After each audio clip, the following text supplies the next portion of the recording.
What if I told you that many collectors are wrong about which area of the market has the most opportunity in the future? What's up, guys? It's Frank from Trove, and welcome to this month's Collectible Breakdown video. If you've been paying attention to the headlines in the hobby recently, it's all been focused on ultra-modern record-breaking card sales. We think about Jason Dominguez's first Bowman Chrome Superfractor auto, selling just a couple weeks ago for $474,000. Joe Burrow's one-of-one Immaculate Shield RPA sold for $534,000. I believe we're going to continue to see more sales like this, but at the same time, I also believe that this further proves the point that there's other areas in the collectibles market that are wildly undervalued. So for today, let's look at 3 items on the collectible platform that I'm looking at right now that I don't think are getting enough attention. First, a really exciting item to me is Giannis's game-worn autographed sneakers. On December 16th, 2019, Giannis had a monster game against the Dallas Mavericks. He had 48 points in one of his best regular season performances of all time, and Collectible has the exact pair of shoes that he wore during that performance. I really like these sneakers for a few reasons. This was Giannis' second MVP season. It was also the first signature shoe that he ever had, the Nike Zoom Freak 1. And my reason for believing in the memorabilia side of the market so heavily right now is the fact that it just hasn't appreciated anywhere close to as much as sports cards. Collectible had a Giannis NT True RPA numbered to 99 PSA 9 that was trading on the platform. Just last week, it had a market cap of $123,000. It then received a buyout offer for $200,000. If we look at these Giannis game-worn sneakers, they were $30,000 before the buyout offer, and they're $30,000 now. If the overall idea is that Giannis collectibles are becoming more desirable and people want to own high-end Giannis items, why would the cards go up in price when the memorabilia doesn't? So when I see this pair of Giannis game-worn autographed sneakers that he wore in one of his best regular season games,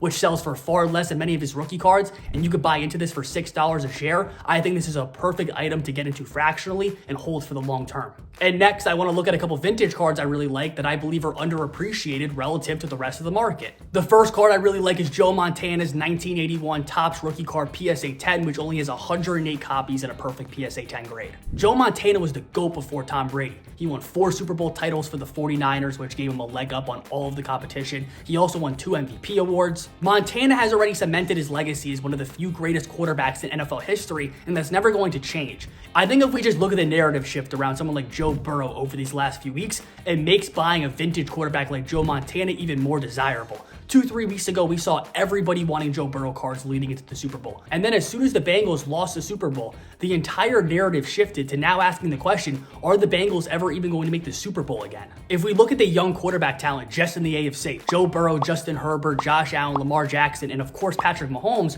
all of these guys are going to be competing with each other every single year. I'm looking at Joe Montana. He won 4 Super Bowls. Is Joe Burrow going to win 4 Super Bowls? Is Justin Herbert? I highly doubt it. So when I see Josh Allen's NT True RPA numbered to 99 BGS 9 selling for $63,000 this past weekend, and I'm seeing this Joe Montana Topps rookie card PSA 10 selling for roughly the same price, it makes the Montana look like a really good deal. Montana doesn't have any RPAs or parallel cards. He has his 1981 Topps rookie card, and in a perfect PSA 10 grade, there's only 108 copies in the entire world. On Collectible right now, the market cap is $61,750, and you can buy 1 share of this card for only $9.50. As more collectors think with a long time horizon, they're not going to want to deal with all the variability that happens with young players, and more people are going to be looking at the most rare cards of the greatest football players ever, which Joe Montana is a perfect candidate for that. So now, after talking about one of my favorite vintage football card plays right now, let's shift gears and talk about a vintage basketball card, because in my eyes, the 1948 Bowman George Mikan card might be one of the most underappreciated cards in the entire hobby. If you don't know much about George Mikan, you're missing out, because he was the first true superstar the NBA ever had. In 1949, Mikan led the Lakers to win the championship in the BAA before the NBA even existed. And then the next season was the inaugural year of the NBA, where in 1950, the Lakers won the first true NBA title, and then Mikan led them again in 1952, 53, and 1954. For his career, he averaged over 23 points and 13 rebounds per game, making him one of the greatest players in NBA history. Mikan's 48 Bowman card is super important, not only because it's just his rookie card, but also because it's from the first true basketball card set ever made. This card is also super rare and high grade. There's only 41 PSA 7s and 29 cards graded higher. If we look at the market cap of the PSA 7 on Collectible, it's currently slightly below $34,000. To buy 1 share currently costs $4.25, and I love this as a bargain play. My overall thesis with the hobby is that collectors are developing in their journey, and over time, more and more they're wanting to own the best pieces possible. So whether it's one-of-one memorabilia pieces or vintage cards with low supply, I believe those are the types of items that when we look at the rest record-breaking modern sales that we're seeing recently, it continues to make those items look even more and more desirable. We want to thank all of you guys for checking out this month's Collectible Breakdown episode. Make sure you go download the Collectible app if you've not done so yet, and we will be back next week for another crazy Journey to Collectible story.